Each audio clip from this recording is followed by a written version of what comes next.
Nahmadu ve nusalli ala Resulihil kerim. Bizim Türk meselamızda bir has tertip eve gelipdir. Ki namazdan sonra, sünnetlerden sonra Kur'an okuyarlar. Sefin Kur'an okumakta değil. Şu tadı 4-5 tane dua var. O zaman şunu ilmi taydan sorulduğu da ki ilmi taydan sonra neyme delil var etmektir. Bunun hakkında kitapta etmekliğine delil yok. Şu Hanefi mezhebinin tamam fıkıh kitaplarına bak gördüysen şu tertibi ki Türk mezhebinde kuruluptur ki sünnetten sonra 4-5 tane dua koyupturlar ha. Şu tertip Hanefi mezhebinin fıkhında yok. Bu etyen adamların içinde de ehli ilimleri öldürdü biliyor yokluğunu. Hop yok o zaman ne etiyersin? O zaman şu taada şola düşünüşüne oraya bir delil okuyarlar. Onun delil ne mi? Doğru diye kitapta yok mu diye. Kitapta etmelik gelmeyaptır. Et deyip de gelmeyaptır. Yadılmayaptır dem. Yöne diye etmedi demeyaptır diyelim. Siz de biliyor musun? Etmediğim yaptır diye omşa tadım bir diye etiyeti. Şu ayetiyen delili yani deliller hakikaten. Şu olan satavken aşırı. Ne yaparım o da? Şu an inerekim ayet namaz var o da. Ayet namaz var o da.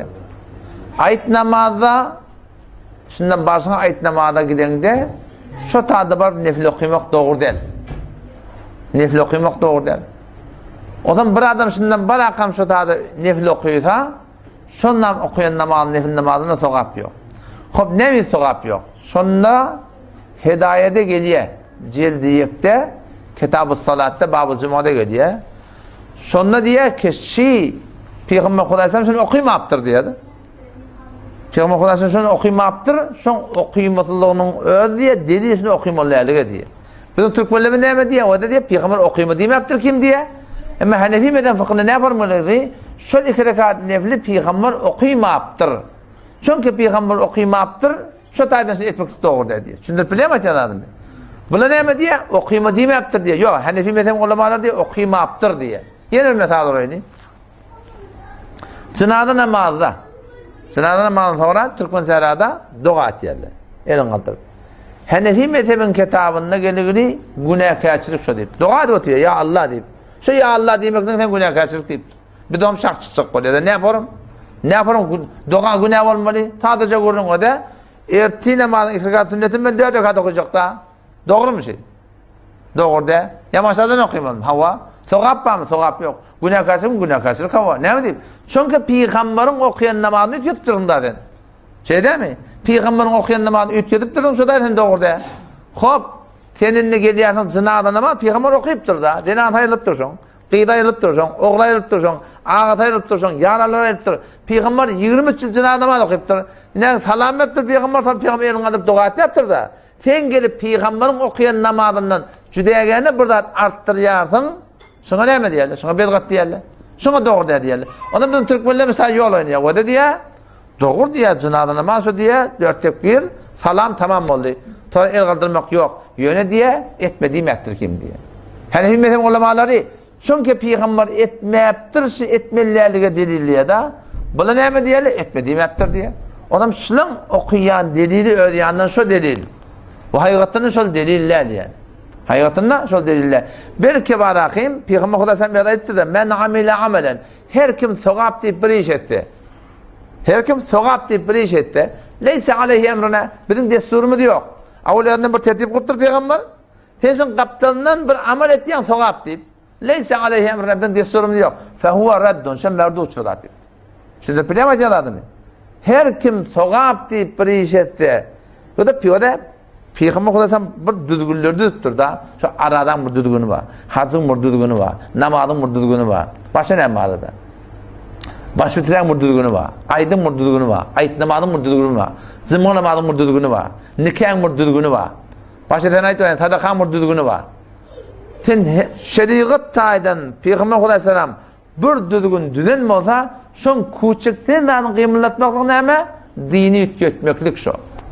Sen şu odan namaz. Peygamber bir namazda düzgün düzüttür. Sensin eğer gel birçi adını ütüyetsen son. Sana derrev ya secde vacip bolar, ya namazın batıl bolar, Yok da neme? Halas sünnet edin diye aydarlar. Hayti burada. Şu Peygamber namaz okuyuptur. En şu namazın okuyuşu azı okuyayım onu. Kıymetli hakkın yok. Ya şu hacca giden adamla biliyorlar. Hacca giden adamlar zor de muazip bolli, ceri muazip bolli falan bolli ne mi deyip. Emmanın kılın yolmakla hakkın yok. Yağ salmakla hakkın yok. Ot yolmakla hakkın yok. O ne mi deyip. Şu Peygamber Kudası'nı hac ediptir. Bir tertip bile hac ediptir. Şu tertipten kuçuktan ütüyetten şuna ne mi diyorlar? Halaf sünnet diyorlar. Halaf şeriat diyorlar. Hatta ben yankı Merkat'ta gördüm. Mevlana Hayr rahmetullahi şurada bahsetti ya. Şundan barışına Mekke'ni görende elin kaldırıp dogatmer, elin kaldırman dogatmer. O konuşu da bahs söyledi. Ne mi deyip bahsetti yerler? Şu Peygamber Kudası'nın Mekke'ni görende elin kaldırıptır mı, kaldırmaptır mı? Şunları biliyor musun? O şu da Peygamber'den bir amel sabit. Şoň üstüne davalaşýarlar. Peygamberin etçiýarlyk etmedi. Huda Teala ne mi diye? وَمَا آتَاكُمُ الرَّسُولُ فَخُذُوا her bir dadaki Peygamber'de şeriat deyip benim olsa siz şonu tutun. وَمَا نَهَاكُمْ عَنْهُ فَانْتَهُ nemeden qaytaran olsa şondan gevreğine çekin. Peygamber nemeden qaytarıptır? Şoňa ters durmadan qaytarıptır Peygamber. Adam şu daydan şu dayda ulukon bes ahir fetva veriyor hava. Elin kaldırıp dua etmektige Mekke'nin görende icada var diye delil getiriptir. Orada da delil getiriyor, bu da delil getiriptir. Ahir delil oturduptur, iradi yoksun deyiptir. Şoňa meňde şeriat taýdan Peygamber birdat eden bolsa bir tertip bilen şonu ütgetmektige icadyň yok. Bak şonu ütgetmektige hakyň yok aslında. Ama yok burada sizi atlama Peygamber bir tertip düzmepdir. Sen näme tertip kursan Kur'an hamany wada din tebliğ etmelidir de Hudaý Taala ben Peygamber. Näme tertip bilen, näme tertip kursan kursan. Mescitten gururum ben, he?